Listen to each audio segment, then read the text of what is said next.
tiene mucho que ver con la posición filosófica, con la idea del espíritu, con la idea de la razón.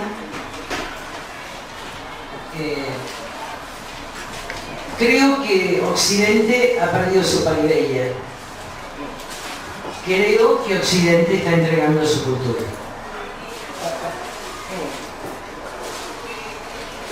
Creo que ese es el quiebre y el envejecimiento de Europa.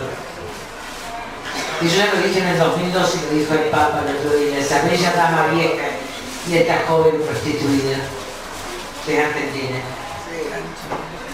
Y creo además que si alguien o algún país expresó esa cultura, nuestra cultura, que es nuestro ser, fue la Argentina. Aún para denotarla, pero fue nuestra paideia. Nuestro orgullo era nuestra cultura. Miren, la palabra paideia, yo quería leer los textos, hoy los puse en Facebook, porque esto sirve para la humanidad y sirve para nosotros, y esta es la única salida. El intento golpista es más que golpista. El intento de los últimos 20 años fue arrebatarnos la cultura. Y está a punto de ser arrebatada. Por eso hay que saltar a la mar. Y hay que defender la cultura. Los ataques contra mí son que no pueden mover mi paideia. Es que no me pueden doblegar. ¿Por qué soy? Porque estoy atado al mástil de una cultura. Que ustedes entendieron lo que vieron, pero a una cultura para que vuelva esa cultura. Porque en definitiva la batalla es cultural. Entonces la batalla no es por el poder, la batalla es por la cultura. Y ahí es donde el hombre mediocre cree que por el poder. Porque el que tiene interés cree que todos tienen interés. Entonces es imposible la comprensión, por eso soy incomprendida. Como lo fue Frondizi en su tiempo, como lo fue Lev, como fue Lisandro, porque no perseguían un interés concreto. Está loca esta mujer porque no persigue un interés concreto, sino que le basta con un interés nacional. Entonces confunden el fuego de la lucha con la apariencia de la mentira. Y ahí lo que demuestran es lo que son ellos, es que ellos tienen un interés. Como consecuencia de que uno piensa que el otro piensa como uno, el ubris lo tiene Nelson Castro, no yo. Él tiene un interés. Entonces la incomprensión viene de esta mujer que es capaz de dejar el poder conseguido y tirarse a la mar, que cada vez entonces te dicen rompe, y en realidad está uniendo. Aprieta en el mejor estilo de un político. A ver, voy a contar lo que hacía Churchill. Por otro día el psiquiatra me dijo, no, lo que usted tiene es el síndrome de arroquelamiento. Es decir, la soledad después de la jugada. ¿Vos me entendés el costo físico de la parresía? Porque entregaste todo. Decir la verdad, yo acuso, y entregar todo a la mar. Es un acto de riesgo político. Es un acto... Entonces, Churchill va a Chamberlain. Me lo contó el psiquiatra. Que yo me tiré. Yo me tiré. Yo jugué. Ya no tengo más nada que jugar. No tengo bienes. No tengo nada. No tengo partido. No tengo nombre. Me unen. Solo soy Elisa Carrió. Y jugué. Y me tiré. ¿Para qué? Para que vaciado unen haga la alianza. Yo vacié unen del contenido simbólico, es lo que dijo Nick. Claro. Yo vacié unen porque si ellos estaban en unen, la derrota era decorosa. Y ellos ganaban los diputados con la derrota de la patria. Y yo la hago indecorosa la derrota. Para que ellos, por convicción o por interés, hagan la unidad. Porque lo ven los pueblos, como lo pide la gente. Entonces el poder que ve el peligro de la unidad nuestra, dice Carrió rompe, y todo el mundo le cree. Y repiten lo que dice Telas. Entonces están todos locos. Porque no entienden la jugada, o son cómplices, o no quieren gobernar. Porque son socios por abajo del pecote. Pero entonces díganselo a la gente. Díganselo a la gente. Es lo que dice Blanquear. Y ahí el otro. Señalé a Cobo, porque el que traiciona una vez traiciona muchas veces. La que se traiciona una causa. Y él va a ser gobernador por Mendoza con la candidatura de Massa. Él quería ser el candidato de UNE para vaciar UNE y irse con Massa. Y yo le vacío UNE primero. Y lo vacía él para que muestre su juego y se vaya con Massa. Es terrible lo que dice. ¿Entendieron? Es terrible. Ahora, lo que les dije, lo que dije, es el 1% de lo que sé. Porque esta sociedad no podría resistir toda la verdad. No por el mensajero. ¿Está? Miren, ahí viene Sarmiento, las ideas no se matan. Me podrán matar a mí, pero el que muere por la verdad resucita por la verdad. No se preocupe, ya ganamos. Ya ganamos, porque arriesgamos. En el juego de la vida, el que entrega todo para que ganen los otros, ya ganó. Punto. Y va a haber milagro. Porque en definitiva, ahí es donde quiero entrar a la renovación de la cultura. Occidente está perdido, pero Occidente no puede perderse. Pueden perderse los países, pueden perderse las naciones, pero de la misma manera que el espíritu de Oriente no puede perderse Occidente. No puede perderse nuestra cultura, porque nosotros somos sujetos, en tanto somos parte de una cultura. No somos fuera de esa cultura. Michel Foucault decía, el ambiente construye el sujeto. En consecuencia, que nadie crea que salva a sus nietos. Mentira. Ya nuestros nietos tienen otra cultura. No vamos a poder porque el sujeto depende del contexto. En consecuencia, la última oportunidad de la Argentina de no ser arrasada en lo que fue, en su llamado al ser, que fue su paideia, que fue su cultura, que nació de un soñador. Alguien nos soñó y fuimos hechos. Y ese soñador tiene nombre y apellido y se llama Domingo Faustino Sarmiento. Con sus errores, con sus excesos, con sus pasiones, con todo, él construyó una Argentina moderna, en el corazón y en la cabeza. Y lo que pretenden es arrasar esa cultura, no en sus defectos. Está claro que su concepción de barbarie, pero él era la cultura occidental. Él no soñaba. Ahí donde no había nada. Arrasar a Sarmiento es arrasar nuestra paideia. Y voy a explicar lo que es la paideia. Consecuencia tanto para la Argentina como para Occidente, la propuesta es política, es filosófica, y es la educación como política central del porvenir, porque la educación es el sujeto y la educación no es la instrucción. La educación es la acción educadora y la disciplina, las disciplinas o las métiers educadoras están en los poetas, están en los artistas, están en los congresales, están en los políticos. Están en la acción. Están en la acción educativa. También están los maestros en la instrucción, pero en realidad subordinados a la cultura. Si la política se vacía de cultura, si entra en la degradación cultural, esta acción es profundamente destructiva. En consecuencia, acá tenemos un vaciamiento de nuestra cultura a partir de Menem. Terrible. Pasamos a ser primero frívolos, pretendiendo, estoy hablando de la cultura, queriendo creer que podíamos ser frívolos y además retener la cultura. Y la cultura occidental no es frívola. ¿Entienden? La clásica.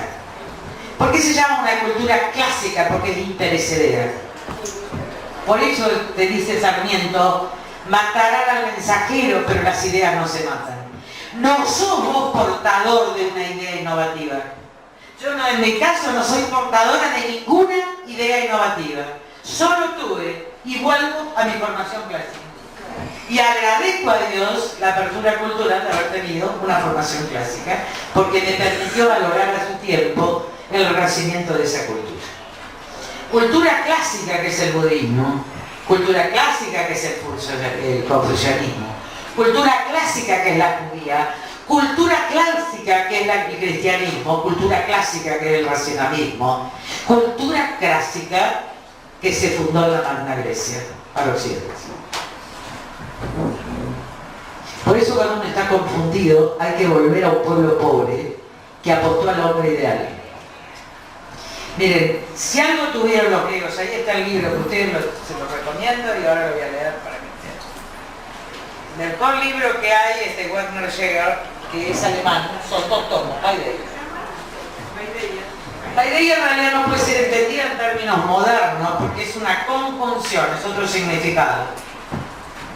Es cultura, es educación, es civilización, es ser.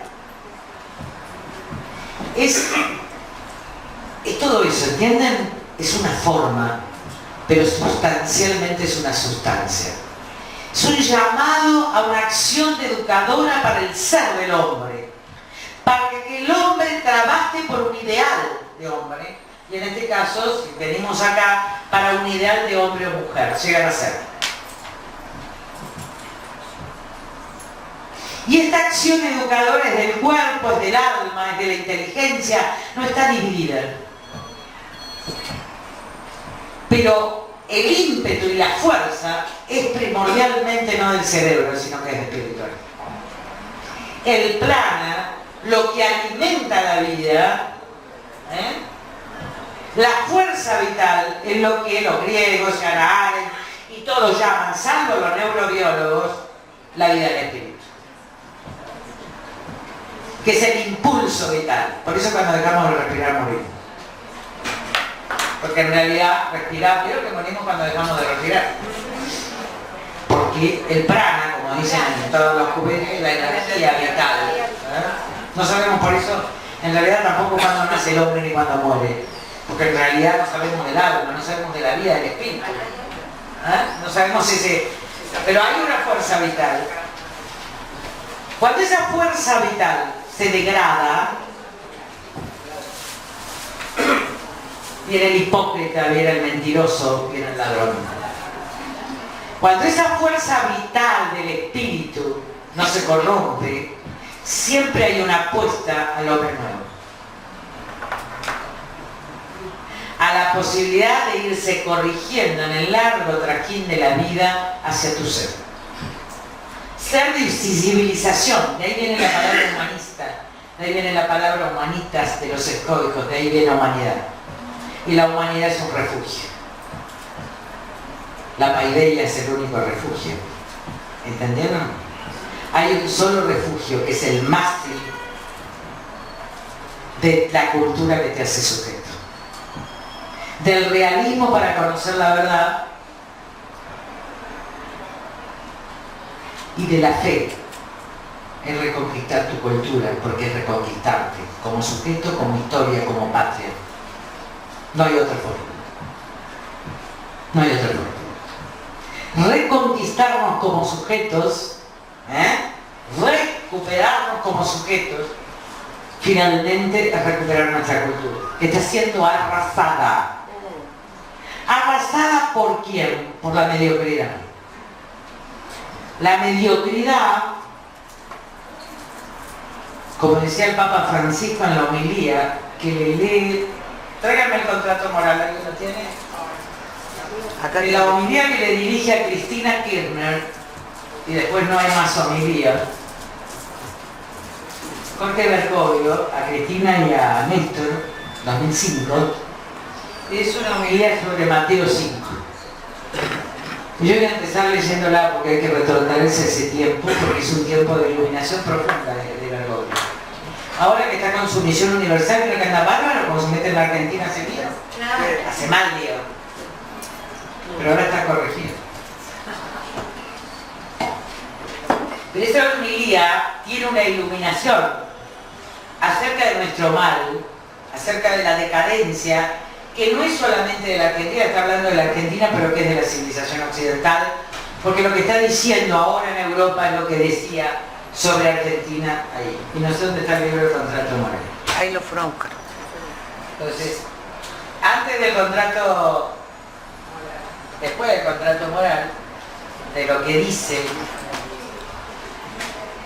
al final del contrato moral, yo le voy a leer el tomo 2 de Paideia, que es toda de la época platónica.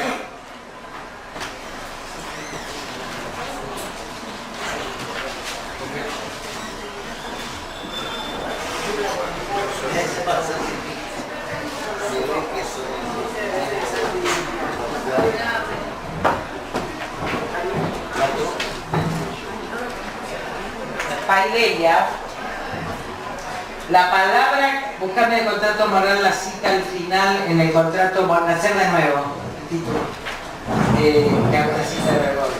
Entonces, Carrera, ¿este escrito fue? Ah, no, este escrito es de cuándo, del 2002. No, entonces esta homilía es anterior. O la puse después. No, la homilía no estaba. No, la pusimos en cuando el imprimí. No, yo lo escribí en el 2002. Y después en el 2004, ¿cómo hago? Bueno, pero una de las homilías de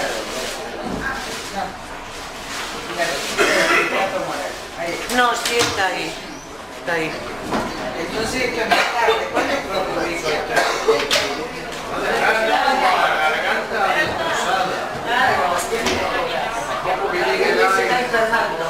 Ahora va, es que recién me lo pidieron. 5 minutos y 5.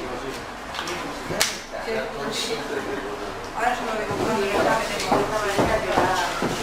En esto consiste, ¿sabes qué pasa? Acá falta una cosa.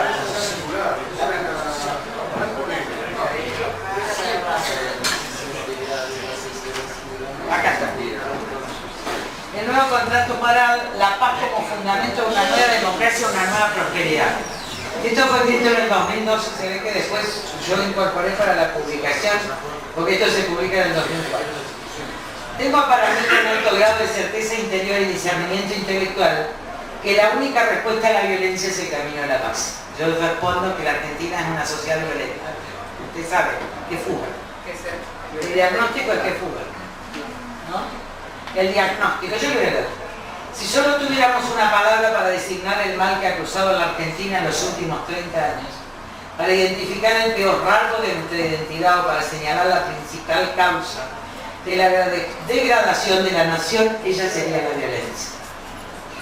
La violencia es algo de lo que no podemos hablar, excepto cuando nos señalamos como víctimas. Violencia explícita en las prácticas económicas, políticas y sociales que no se encuentran en el relato. Si algo caracteriza a la violencia es que comúnmente no puede ser objeto de un relato. Y esa imposibilidad provoca como fuga la práctica de una nueva forma de violencia. Violencia y fuga son rasgos de nuestra identidad presente que están profundamente imbricados. Violencia y fuga. Fugo precisamente porque me resulta imposible hacerme cargo de la verdad. ¿Entienden cuando digo no puedo decir todo porque no se podrían hacer cargo? Eso me pasa a mí. Esa es la mochila que llevo. De una verdad que no puedo compartir porque no sería soportable. Y que lleva 20 años. Entonces, habla ahí de la Argentina, de nuestro heroico, por ejemplo, los relatos ausentes. En Argentina el relato indígena está ausente, el exterminio indígena. No se pudo procesar esa violencia, ¿entienden? Más allá de que esa violencia quedó ahí, sin hablar. La Argentina de los inmigrantes quedó sin hablar, de esto no se habla. Es decir, porque ellos nacieron de nuevo, trabajando. y sin saber. Ahí hay una muerte tan terrible del inmigrante, que nace a una nueva vida, pero lleva un dolor inmenso, chicos. Porque deja su familia. Y muchas veces su familia la pobreza. Es terrible, de ese dolor no se habla. Por eso después salta la violencia a nosotros. ¿Entendieron? Pues va saltando la violencia. Porque ese dolor no procesado, esa cicatriz salta como violencia. Y después yo digo, miren, ya en los últimos 30 años los relatos ocultos se cuentan por décadas. La Argentina de los 70, que solo después de 20 años comienza a relatar, se encuentra sin embargo en la imposibilidad del relato su característica más clara. ¿Cómo fue posible que un país muchas veces preso de la violencia política expresada en antimonia despertara un día en claro que nacido?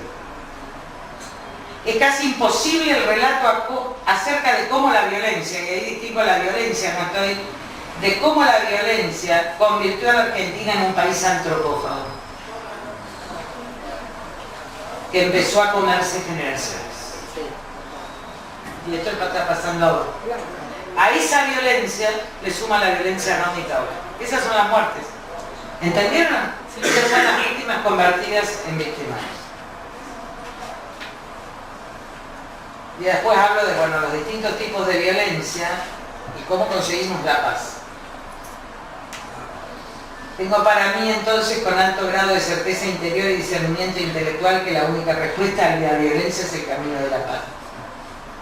No me habría atrevido a hablar de amor como doctrina sustantiva y del reconocimiento del otro, quizás para que no se me endilgara desde el prejuicio machista que lo invoco por ser mujer y cristiana. Fíjense, esto era 2002. Todo lo que estaba alrededor mío me sacaban los textos bíblicos o me sacaban el pensamiento filosófico. La gente alrededor mío, los jóvenes, porque no estaba bien visto.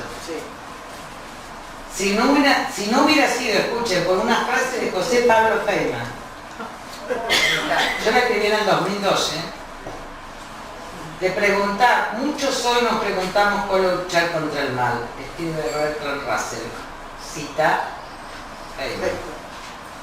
La única respuesta al mal que ha funcionado es la de Jesús o la de Karamazov, la de llevar una vida de amor. Esto significa lo que siempre significó: visitar al enfermo, dar al pobre, ayudar a lo que necesita. Como concluye Feynman, no es una mala respuesta. Si nuestro rasgo de identidad es la violencia, si este es nuestro problema, la cuestión es cómo salir de ella sin repetir la historia. La salida es la construcción de la paz. El problema es cómo se alcanza la paz. Voy a seguir leyendo. Existe un relato donde un hombre le pregunta a otro cómo se puede hacer nacer de nuevo siendo ya viejo. En realidad es Juan 6 que me lo también censuraron. Se nace de nuevo de arriba, es la respuesta. Nosotros debemos nacer de nuevo desde adentro, de nosotros mismos, de nuestra conciencia. Ciertamente el problema principal no radica en el nacimiento de la otra subjetividad que permita reconocer al otro, o en renunciar a toda una historia de violencia. El centro de la cuestión reside en qué hacemos con el equipaje del pasado. ¿Qué hacer con lo que no vimos y lo que violamos? Con la culpa que impide hablar y lleva a fugar. No estoy hablando aquí de nuestra responsabilidad ante la ley escrita positiva. Cada uno debe hacerse cargo de sus infracciones ante el orden jurídico y social. Estoy hablando de la revuelta interior que implica reconocernos en nuestras culpas y arrepentirnos, renunciando explícitamente a repetir la historia. Afirmó un cardenal, ahí está la verdad, que nuestras culpas parecen haber achatado nuestras miradas. Un triste pacto interior se ha fraguado en el corazón de muchos de los destinados a defender nuestros intereses, con consecuencias estremecedoras. Las culpas de sus trampas se acucian con sus heridas y en vez de pedir la cura persisten y se refugian en la acumulación de poder, en el reforzamiento de los hilos de una telaraña que impide ver la realidad cada vez más dolorosa. Tal chatura espiritual y ética no sobreviviría sin el esfuerzo de aquellos que padecen otra vieja enfermedad del corazón, la incapacidad de sentir culpa. Los ambiciosos escaladores que tras sus diplomas internacionales y su lenguaje técnico por lo demás tan fácilmente intercambiable, disfrazan sus saberes precarios y su casi inexistente humanidad. Es necesario arrepentirnos, digo yo, perdonarnos y construir la paz. Tienen los caracteres de un juicio. Reconciliar no es otorgar humilde indemnidad, sino por el contrario encontrar justicia. Es mantener y activar, reconocer la verdad, es luchar con perseverancia por construir un espacio público donde la intención de mentir sea castigada social y jurídicamente. Miren, ¿cierto no es profético? Es instaurar un sistema jurídico que premie y protege la verdad y castigue la mentira. Es generar una matriz económica, política y social capaz de distribuir con igualdad y respetando las diferencias, pan, trabajo, ingresos y derechos de ciudadanía. No es cosa menor construir la paz. En esto precisamente consiste la epopeya de un pueblo. De adentro hacia afuera, revuelta interior para construir la paz entre todos los argentinos. Renunciar a la violencia. Admitir que no hay pueblo sin memoria y que la paz no la construyen los escépticos ni los desesperanzados. El desánimo y el escepticismo son males interiores que nos llevan a la indiferencia y a la fuga. Nos permiten no ser nunca responsables de nada. No basta con ser bueno. Se debe testimoniar la bondad en el ámbito público. La Argentina no es de algunos, es de todos. Para salir hay que poder entregar. Para entregar hay que poder renunciar. Para renunciar hay que tener coraje y esperanza. Esto es lo que dice. ¿Qué página es el libro? Lo tienen que poner porque acá dice lo que iba a hacer. Yo no sabía. No tenía copiar. 362. Hay que saber entregar.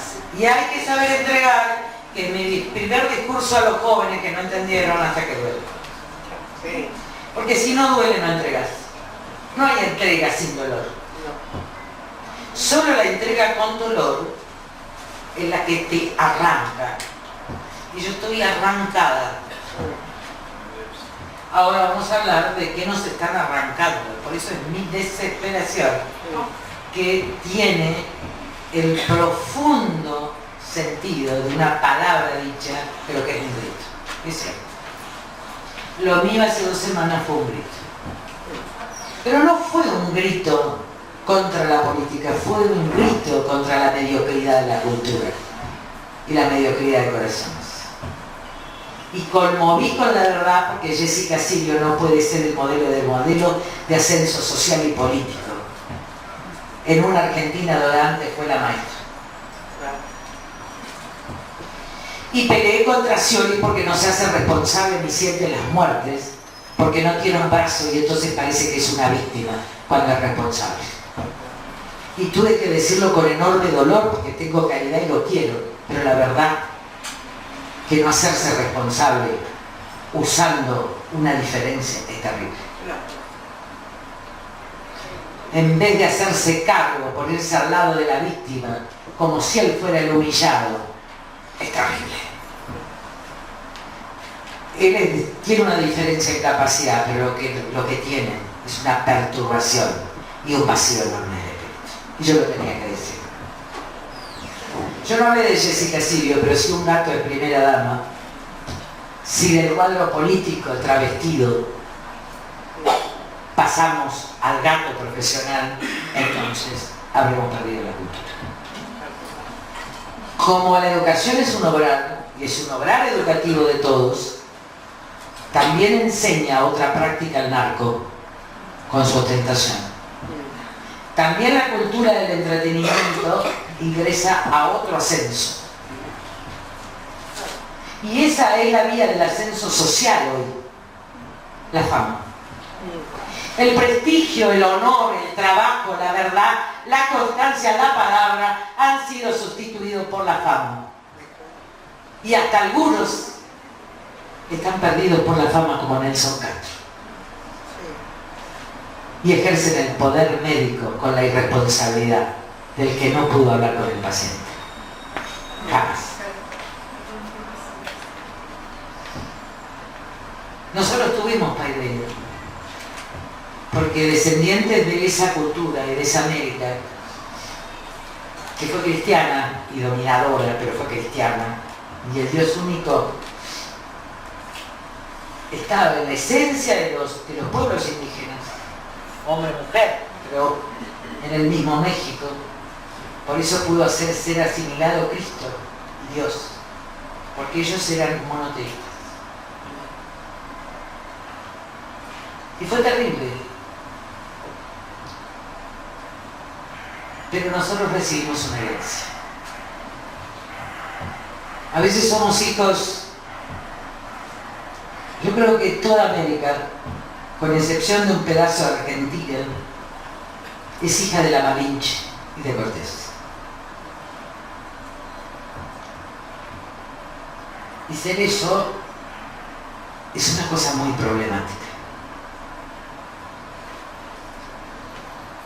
Porque es ser europeo y no serlo.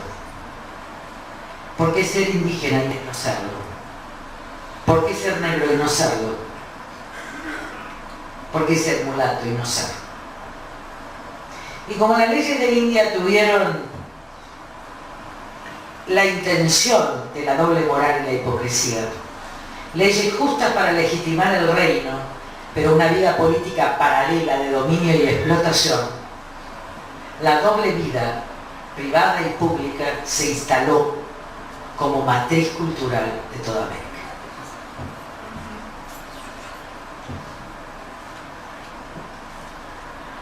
Argentina tuvo un privilegio, pero sumó muchos conflictos.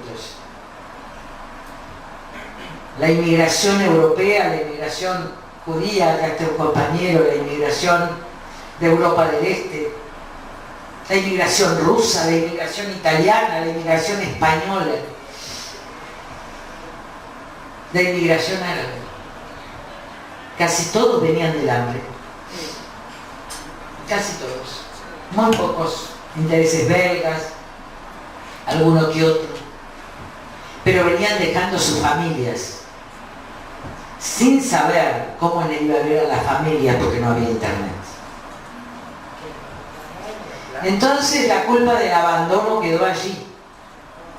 La imposibilidad de ver a tu madre aún muerta quedó allí como un dolor muy difícil de curar.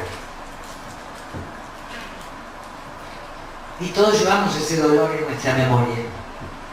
Cada uno lleva un Auschwitz, cada uno lleva su propio genocidio. Y no te digo los armenios. Porque Europa fue genocida. Porque Europa pasaba del humanismo a la brutalidad del fascismo. Por eso los humanistas que nacieron en Grecia sabían el peligro de un hombre a la deriva. Y crearon la filosofía, y crearon la poesía, y crearon la historia, y crearon la comunidad para que los hombres no abandonen a la deriva de la propia suerte, del propio azar, de su propia violencia, para que no se conviertan en seres no espirituales. Y allí nació la vida del espíritu. No nació en Europa, ¿no? Nació en Grecia. Una vida del espíritu que estaba ligada a esa fuerza vital de un hombre ideal, ligado a algunos valores que yo voy a leer, y que era su paideia. Su paideia es algo más que su educación, es su cultura. Es algo más que su cultura, es su civilización. Es algo más que su civilización, es su comunidad. Es algo más que todo eso, es lo que te convierte en sujeto. Por eso Sócrates no puede irse a ningún lugar. No hay lugar para nosotros fuera de ese occidente. No hay. ¿Entendieron? No hay. con sus miserias, con sus traiciones, no para negar otras, pero nosotros somos eso. Esa es nuestra herencia. Es terrible. Es como si el mal, la sombra del mal, se hubiera apoderado de la cultura. Y yo les voy a leer algo que a mí me impactó. El primer tomo. Y acá está el Ibris, el que habla de Dios. Y que no es el Ubris. En realidad, esto viene de Jacques. En realidad siempre se presentó, toma la Ilíada, el comienzo de los cantos primero y quinto, la idea de un concilio de los dioses. Pero salta a la vista la diferencia de las escenas del Olimpo de la Ilíada, de los maravillosos consejos de la Odisea. El dios de Zeus, que preside el consejo de dioses, al comienzo de la Odisea representa una alta conciencia filosófica del mundo. Empieza su consideración sobre el destino presente mediante el planteamiento general de los sufrimientos humanos y la inseparable conexión del destino con las culpas humanas. Esta teodicea se cierne sobre la totalidad del poema. Para el poeta es la más alta divinidad, una fuerza sublime y omnipresente que se halla por encima de los esfuerzos. Su esencia es el espíritu y el pensamiento. ¿Vieron cómo ellos conectan? No hay espíritu, no hay pensamiento sin espíritu. Porque cuando el espíritu va de vista el pensamiento va a la deriva, al exceso de placer. Es al querer, no va al ser. El poeta considera desde un punto de vista ético y religioso los sufrimientos de Odiseo y de Ibris, y la ibris de los pretendientes espiados por la muerte. La acción transcurre en torno a este problema unitario. ¿Quién es el ibris? Acá no está. Ahora no está marcado, está señalado. Es el cuento del cóndor, del ruiseñor. El cóndor se apodera del ruiseñor y se lo lleva puesto. Yo no apodero nada. Yo de qué. Fíjense. Miren, la educación, dice, participa en la vida y el crecimiento de la sociedad, así en su destino exterior como en su estructuración interna y en su conciencia de los valores que rigen la vida humana. La historia de la educación se halla esencialmente condicionada por el cambio de los valores válidos para cada sociedad. ¿Entendieron? A la estabilidad de las normas válidas corresponde la solidez de los fundamentos de la educación. Si no hay ley, no hay educación. Así de simple. No hay educación en los valores si no hay ley. Porque lo que enseña es la falta de ley. Porque el ejemplo es la transgresión de la ley. Y ahí no hay libertad.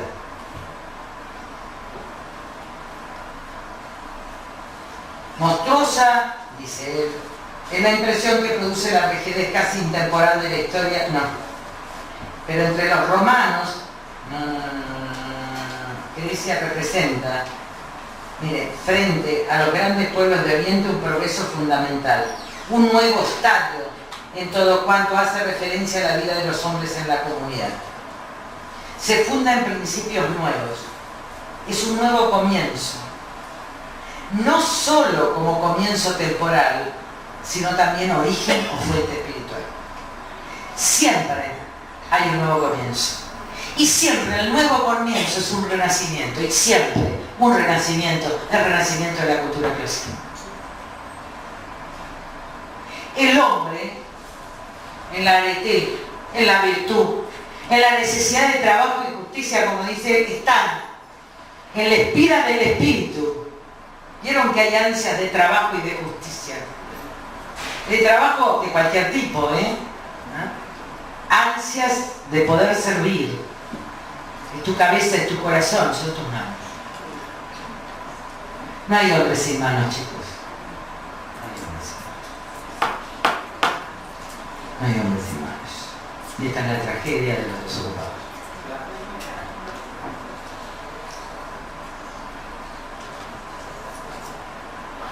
Y entonces, de alguna manera, esa Grecia que enseña la virtud pasa a Roma, pasa a los estoicos.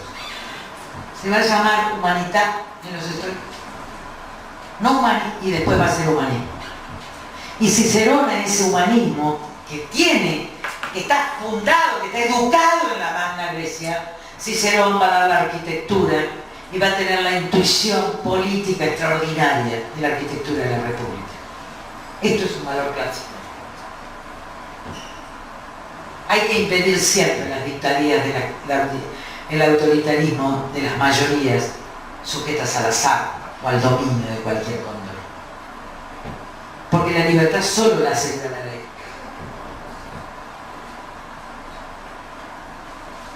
Y ese es el cristianismo también. Porque ese es el judaísmo también. A ver, el territorio de la Torá es una paideia. Es una cultura. A los judíos le arrancaron todo, menos el territorio de la Torá. No pueden. Por eso, dice el gran poeta de Grecia, te pueden arrancar todo, pero no te podrán arrancar tu paideia. Cuando estás atado al mástil de una cultura y no te importa el prestigio personal, estás salvo. Así que no se preocupen por mí. Más bien acompáñenme y hagan llegar el entendimiento a los que no entienden o se hacen lo que no entienden. A la gente que no entiende por distraída, pero también al que se hace que no entiende porque es un hijo.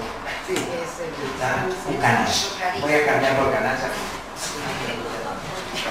¿Está? Entonces, por eso confluye en esa renovación esto. Por eso el rol del Papa. ¿Entendieron ahora? Cada uno su misión, cada uno su servicio. Nadie es omnipotente, somos seres débiles. Por eso en los débiles opera la fuerza. Y por eso le está hablando a Europa envejecida. Que perdiendo su natalidad de hecho y de pensamiento está siendo dominada, en todo caso ya no conviviendo sino tomada por el cóndor de otra cultura. Pero no es la culpa de la otra cultura, es la culpa del escepticismo europeo, de la falta de natalidad europea, de no haber seguido creyendo en Occidente, de haberse comprado el capitalismo tardío, la burocracia, el consumo, de haber dejado de ser finalmente nuestros padres. Pero nosotros somos hijos, y somos hijos de esa cultura. ¿De quién somos hijos? Lo que pretende el kirchnerismo, yo creo que el menemismo kirchnerismo, porque es una evolución en términos culturales que no puede existirse, es arrasar con una cultura. Hay un proyecto político y cultural muy claro que se expresa en todos los canales, no solo en los oficialistas, que es arrasar con la paideia para que los hombres de puro poder dominen como esclavos a los entretenidos del espectáculo, de la risa, de la burla y del ascenso social por la prostitución. La Argentina está prostituida.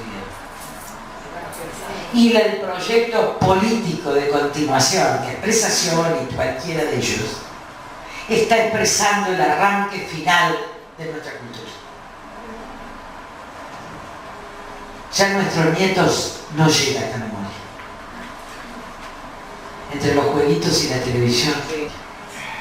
Porque son modelos, así como modelos de ascenso por los militares, modelos de ascenso por la virtud, la cultura, pero nuestra paideia se fundió en que nos construíamos en ciudadanos y argentinos por la educación y la cultura. Lo que molesta de mí es eso.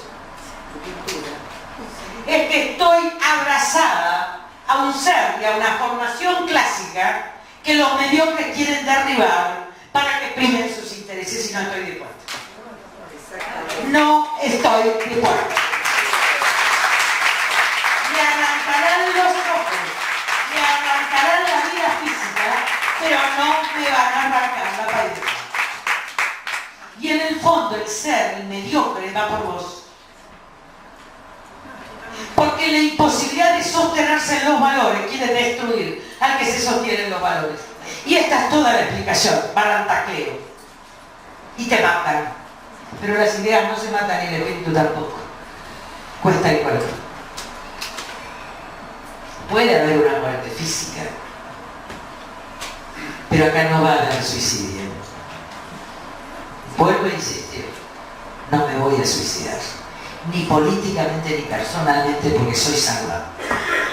Porque he entregado todo lo que tenía que entregar y ya no tengo más. Ahora lo conozco con ustedes.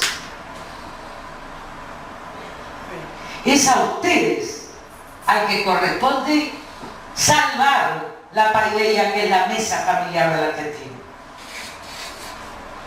Es ustedes lo que tienen que militar y mucho más. Yo ya entregué todo. Y el poder taquero. El problema también que los mediocres, que no son el poder, también taclean. Por mísera envidia, por estupidez, por simple mediocridad. Por comodidad, No, alguno. Pero eso se convence al entendimiento. La envidia no. La envidia te persigue por el camino. Y no entienden el esfuerzo ni la constancia. Quieren quebrar. Miren, si algo aprendí en mi vida política, que la lucha de la clase política argentina fue por quebrar. Esa fue la lucha, la tentación, los cargos. Si algo quisieron todos es quebrarme, es decir, domesticarme al sistema. Y la verdad, no pudieron. Gracias a Dios. Solo gracias a la Eucaristía y a Dios no pudieron conmigo. Es decir, no pudieron con él, o no sé con quién no pudieron. Pero no pudieron, ya ganamos. Ahora que esto está ganado y entregado y que ustedes me acompañaron entendiendo un proceso de sufrimiento personal indecible y de riesgo personal y familiar, que solo lo digo acá, porque no invoco mi familia para salvar mi honor, porque tengo más ovario que muchos hombres que a la hora de hacerse cargo de sus culpas invocan su familia en vez de invocar el honor y batirse.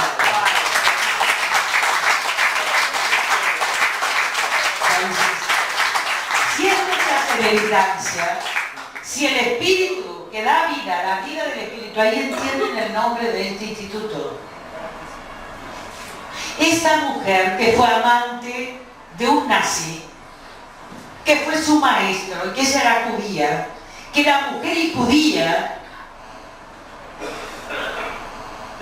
y que tuvo que ser expatriada, como Simón Weil, creo que esto, como es Weil, que estuvo en los campos, que pasaron la vida del espíritu y pasaron el dolor, quisieron reconciliar el mundo y siguieron hablando de la vida del espíritu, hicieron tesis sobre San Agustín, porque ahí está la vida. El cerebro procesa el impulso del espíritu. Dicen que hay una hormona. Mira, yo cuando escucho las neurociencias, además tienen la omnipotencia de querer explicar lo desconocido. ¿Está? Yo creo en el avance de la neurociencia. Lo que no creo es en la omnipotencia de la descripción de Dios del poder médico. Porque esto es negar la filosofía, la poesía, la intuición y dar una explicación positivista a un mundo sin rumbo. Son unos petulantes. Esto es lo que dice este hombre acá, en 1933. El positivismo se erigió. ¿Saben quién no se compró con todos estos? ¿Saben quién no se compró? Y termino con lo que empecé. Camus. El hombre rebelde. Entonces, de eso se trata. De una continua y eterna rebeldía hacia las miserias personales y hacia las miserias políticas e intelectuales. A lo mejor no llegamos a ser, pero si trabajamos para ser, seguramente se nos dará la gracia de encontrarnos a nosotros mismos. Por esta vía vamos a la perdición, y va a la perdición Occidente, y va a la perdición China, y va a la perdición la humanidad, en términos de humanitas. Si no hay ser, ¿qué somos? ¿Entendieron ahora la tragedia de la cultura occidental, que terminó siendo plástico? En la cara, en los rostros, en la pintura, en los objetos y en los corazones. Porque si hubieran sido solo los rostros, se hubiera entendido Pero se convirtieron en plástico duro los corazones de Occidente. Ahí está nuestra tragedia y ahí está nuestra salvación. Abrir la herida, sangrar y recomenzar. Bueno,